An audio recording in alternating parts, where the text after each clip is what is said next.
আগামী জাতীয় সংসদ নির্বাচনে সাধারণ মানুষ কেন ধানের শীষে ভোট দিবে আসলে?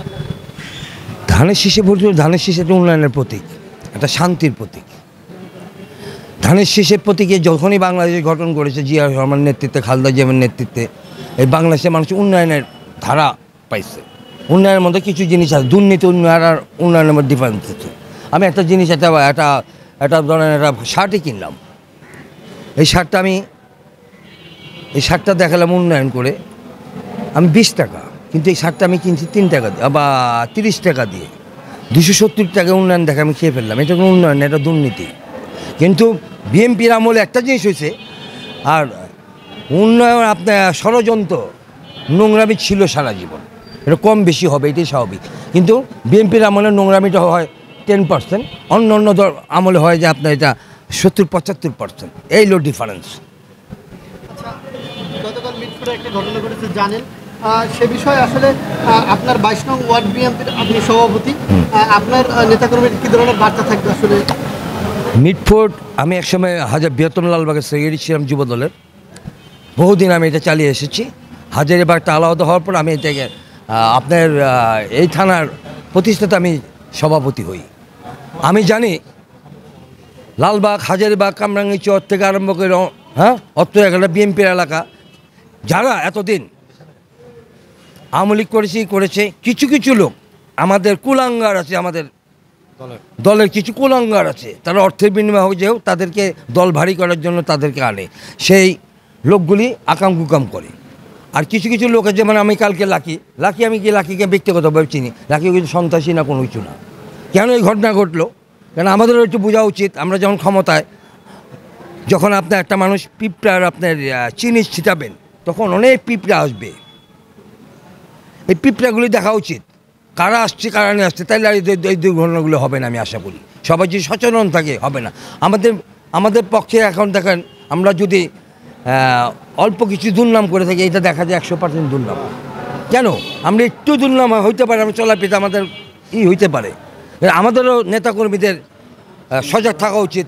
আমরা ওইগুলো কারোর সাথে কোনো খারাপ লোক এসে যাবো না, কারো নিয়ে আমাদের দল ভারী করা দরকার নেই। কেন এরা আমাদের কোনো দিনও আমাদের লোক না, তারা তাদের নিজেকে বাঁচানোর জন্য আমাদের সাথে আসছে।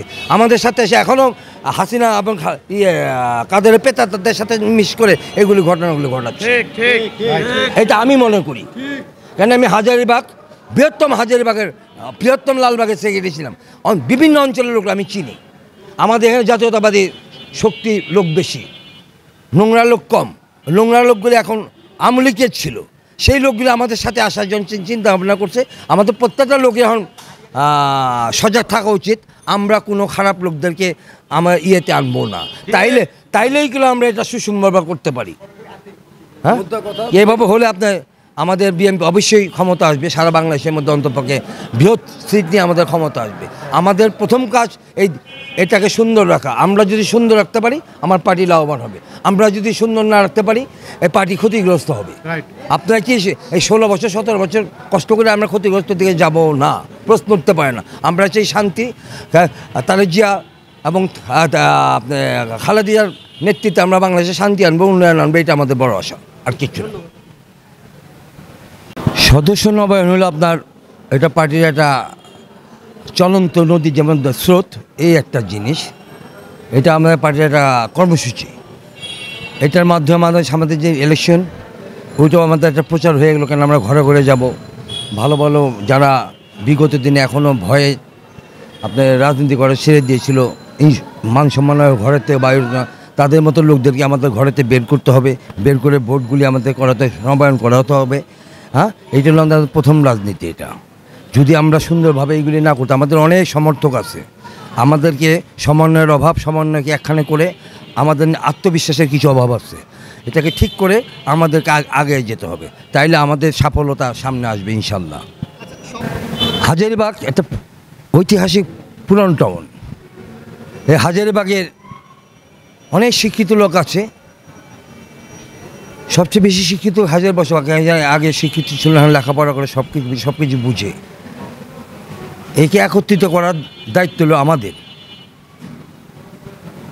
একত্রিত করে আমাদের সবই কার্যক্রম চালিয়ে দিতে হবে। এই জন্য আমি বিশ্বাস করি, কেন আমার এলাকায় কোনো দ্বিধা নাই, নোংরামি নাই বলতে আমাদের একটু সমন্বয়ের অভাব আছে। আমরা যদি সমন্বয়কে ঠিক করতে পারি, আমাদের তো আমরা 75% ভোটে এখানে ইনশাল্লাহ দিতে পারবো। এইটাই আমি আশা করি। আমাদের হাজারীবাগ অর্থ এলাকাটা বিএনপির এলাকা, জাতীয়তাবাদী এলাকা, কিন্তু এই হাজারীবাগে জিয়া রহমান থেকে আরম্ভ করে খালেদা জিয়া অনেকবার এসে আমাদের অনেক মূল্যবান কাজ করছে। কেননা হাজারীবাগটা তো আপনার পুরোনো দিনে আপনার গুলশান বানানি বলতে পারেন। এইটাই ছিল আমাদের আপনার ঢাকা শহর।